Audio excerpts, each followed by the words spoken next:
Hi, this is Chip Baltimore with the Taxpayers Protection Alliance. As we've studied municipally owned broadband and internet systems all throughout the country, one of the most common features we found of the so-called successful systems is the subsidization of those systems by a municipally owned electric utility.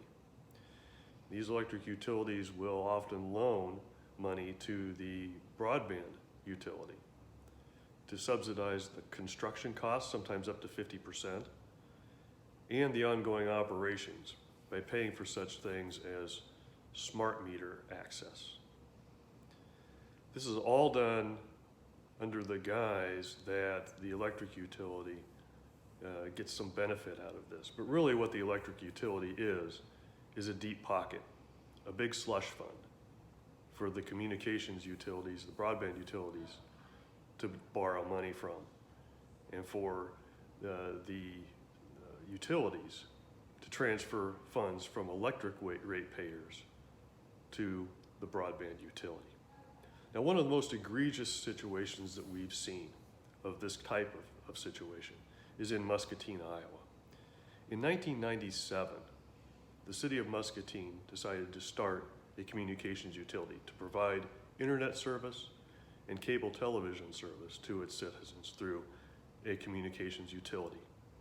Now, to build this system, the communications utility borrowed more than $30 million from its electric utility. Now, the electric utility still had plenty of reserves left over, but that's a very healthy sum. It was the bulk of what was needed to construct that communications utility. Now, unfortunately, the communications utility didn't fare too well. It lost money year after year after year. Finally, in 2014, 17 years later, the communications utility decided to upgrade its system and go to a fiber to the home system throughout the entire community. Now, unfortunately, because of its poor financial performance, it still owed the electric utility nearly $35 million. Now, in order to finance its new fiber to the home project, it needed to shore up its finances. So what did they do? They entered into an agreement with the electric utility, whereby the electric utility agreed to forgive $25 million of the debt owed by the communications utility, thereby wiping that off of the communications utility's books, making their finances seem better so they could go out and borrow more money to finance its fiber to the home project. That $25 million resulted in a 16% reduction in the electric utility's net position. 16%. And nevertheless, in spite of having $25 million to give away to the communications utility, the Muscatine Electric Utility went ahead and raised electric rates to all of its customers throughout the city of Muscatine by 4% in each of the following years. So after it forgave $25 million of debt and decreased its net position by 16%, it raised rates for all electricity users. Somehow that just doesn't seem fair.